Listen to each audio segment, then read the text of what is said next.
Hello, everybody, and welcome to Forever Sports and the Springboks taking on Argentina this weekend. New Zealand versus the Wallabies. The big thing is that world ranking points are up for grabs, and a big opportunity for any of these teams to sort of make some gains or to create a bit of space at the top because there are ranking points available. But also, very importantly, you don't get the right results, you can drop quite quickly. And we're now sort of ending into the last, really probably about 5-6 weeks worth of international rugby for the end of the year, before the Rugby World Cup draw, where we will see the teams that have been selected and qualified and where they'll go into the pools, which is going to be a lot of fun. Before we get into it, please do smash a like on the video. Please do subscribe to the channel as well. Right, these are the permutations for this weekend. And basically, South Africa will only surrender top spot if they lose. So, very importantly, anything besides a loss tomorrow, and we will stay number one in the world because of that victory over the All Blacks away by that margin, and by the fact that we were lower than we have now gone to a decent lead on them, which is really, really cool and very exciting from that regard because it gives us a bit of a buffer. The problem is we are playing, some really top teams at the end of the year, and lots of opportunity for them to sort of take the spot back. But important that we keep the momentum. Now, unfortunately, we aren't able to gain or improve their rating because because they're not basically ranked high enough for playing at home, the likes of that. It is still not possible for Victorious New Zealand to catch us, however, which is really good. So even if we win by 1 point, if we draw, if we win by 35 points, and it doesn't matter what what New Zealand do, they cannot catch the Boks. However, the most the All Blacks can gain for winning the Bledisloe Cup encounter with Australia is 0.26 rating points, and they are 2.52 points behind the Springboks, so they can't get anywhere close to us, to be honest.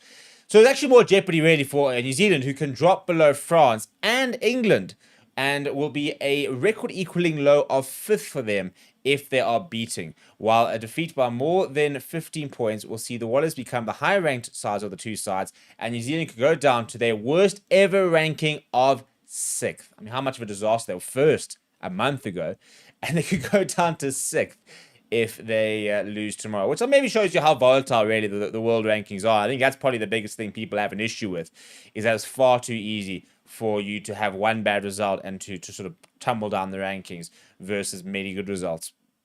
The Boks, for example, losing to the Wallabies, and that was about 9 or 10 games on a row they'd won, and all of a sudden you crash out and you're down to 3rd, for example, which I think is valid. I think there needs to be far more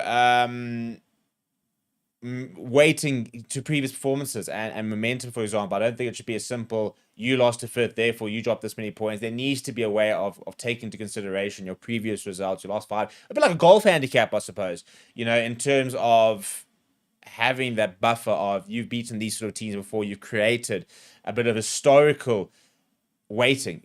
Because at the end of the day, yes, it's the number one side in the world, but you've got to be able to earn that over a length of time and not just be able to go on a 2-3 match streak and all of a sudden you're number one in the world come to the end of the year and you get that number one seeding.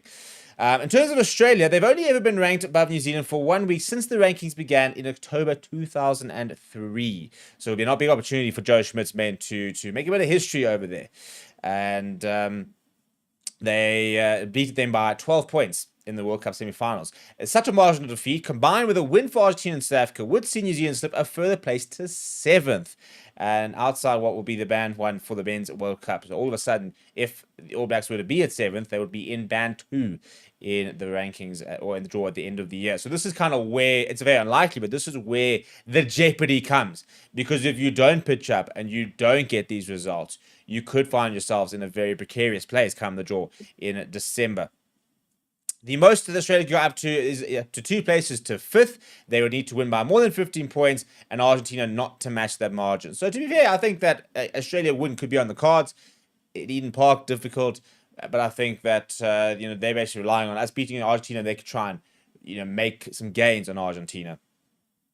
Argentina are too far behind England to claim 5th place, even if they win well in Durban, win by meaning by more than 15 points. Elsewhere, Chile must beat Samoa by more than 15 points in their World Cup 2027 qualifier to improve on 20th, and that would be a scenario that would lift them up to a new high of 17th. And I loved watching Chile at the World Cup. They were a very cool team to watch, to be honest. And just to be able to watch a team like Chile at the World Cup, when are you ever going to be able to do that again? It was very, very cool. Los Condores were on course to win by that margin and overtake Manu Samoa in the rankings after establishing a 32-13 lead in the first leg of the South American Pacific playoff in the Salt Lake City last weekend, until Samoa fought back to earn a 32-all draw. Samoa will climb above Spain to 14th if they secure a win that confirms their place as the 23rd qualifier for Australia 2027. However, Chile cannot slip from 20th, even with a heavy loss to Manu Samoa, and Turkey, also actually the lowest ranked team in action this weekend, in 85th if they win their opening Rugby Europe Men's Conference 2025-26 fixture against Ukraine by more than 15 points to climb the rankings. So a bit of interesting European rugby happening over there.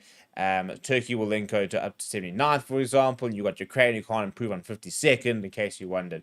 But this basically sort of shows you what the rankings will become. So if New Zealand win by more than 15 points, New Zealand will go up to 89.28 and Australia 83.67. So this is where you can kind of get your calculations, really. If we win by...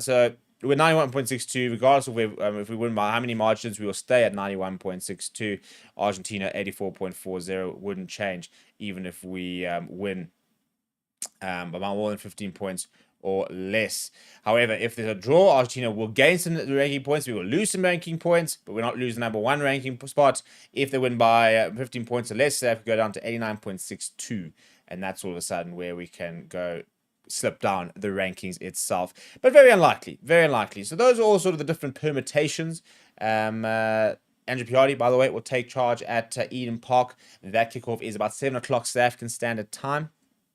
And then in terms of the South African game, all these wonderful little stats over here. Angus Gardner will be in the middle for that, and he's had 53 tests, very experienced referee.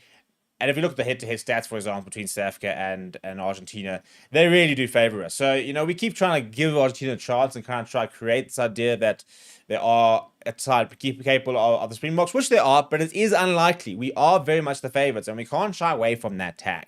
You have to be able to learn to embrace it. You have to be able to ride with it and go on and get results whilst being considered the best team out there. Because I think that's something that maybe we've struggled with in the past, and we need to get away from that continuous underdog mentality, because we're not underdogs. We are the number one team in the world. We've got to embrace that, and we've got to make sure that is very, very intrinsic in our belief. What do you predict the rankings becoming come Monday? Let me know down in the comments below. Smash a like on the video. Subscribe to the channel as well. Thank you very much for watching. My name is Steve, and I'll chat to you soon.